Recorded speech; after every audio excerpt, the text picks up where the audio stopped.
আজকে যে এটা হবে সেটা হচ্ছে যে palliative care training. Palliative care মানেটা কি? প্যালিয়েটিভ কেয়ার মানে কি? উপশম চিকিৎসা। উপশম মানে, আচ্ছা একটা জিনিস আমাকে বলুন তো, ধরুন আমাদের তো শরীর জন্মানোর পর থেকে মৃত্যু পর্যন্ত আমাদের একটা জীবন রেখা চলে, তাই তো? তার মধ্যে আমরা সুস্থ থাকি, অসুস্থ হই। যখন অসুস্থ হই তখন আমাদের যন্ত্রণাটা, কি কি যন্ত্রণা হয় বলতে পারবেন কেউ? হ্যাঁ, ব্যথাটা কি কি ব্যথা হয়? গোটা শরীরে ব্যথা হয়, সেটা হচ্ছে শারীরিক ব্যথা। এইবার শারীরিক ব্যথা ছাড়া আর কিছু আছে? না, ওগুলো নয়, ওগুলো চিকিৎসা বিজ্ঞানের জিনিস। আচ্ছা আপনারা কথা বলুন তো, আমাদের শরীর খারাপ হয়, যে কোনো শরীর খারাপ, ধরুন বড় রোগ, ক্যান্সার হলো বা HIV হলো বা হার্টের দিয়ে হলো, আমার তো শারীরিক একটা অবস্থা হবেই, যন্ত্রণা হবে, তার সঙ্গে মানসিক যন্ত্রণা হবে না? হবে তো?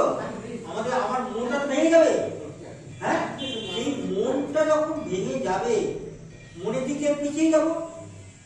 এই মানসিক যন্ত্রণাটাকে কাটাতে হবে। যদি কাটাতে পারি তাহলে আমরা লড়াই করতে পারবো। কার সঙ্গে লড়াই করতে পারবো? ওই রোগটার সঙ্গে। একটা জিনিস আমার যেটা ধারণা, আমারও বয়স অনেক হয়েছে, আপনাদের থেকে জানি না, আপনারা আমার থেকে সিনিয়রতা কেউ আছেন, আমি 75 ছাড়িয়ে গেছি। আমি 75 ছাড়িয়ে গেছি, 76 কমপ্লিট হবে আর 2-3 মাস বাদে।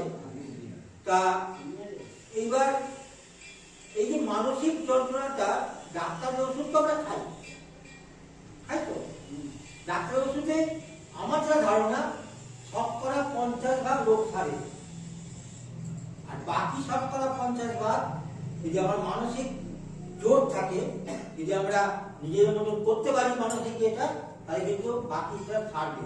আর যদি আমরা মানসিক দিক দিয়ে অবসাদে ভুগি, যন্ত্রণা ভুগি, তাহলে কিন্তু রোগটা আরো বেড়ে যাবে, কমবে না। আমরা এই প্যালিয়েটিভ কেয়ার উপশম চিকিৎসায় শারীরিকটা দেখেন ডাক্তারবাবুরা, আর আমরা দেখি মানসিক, সামাজিক এবং আধ্যাত্মিক। আমি আসছি পরে, আধ্যাত্মিকও আসছি পরে। সামাজিক মানে কি?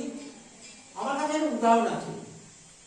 একজন ট্রাইবাল মহিলা, কৃষি মজুর, সে আমাদের ক্লিনিকে আসতো, তার ব্রেস্ট ক্যান্সার হয়েছে। তা তার বাচ্চা মেয়ে আছে। সে এসে বললো, স্যার আমি যে এখানে আসি, কাজ করে আসি, ওষুধ নিই, আবার চলে যাই।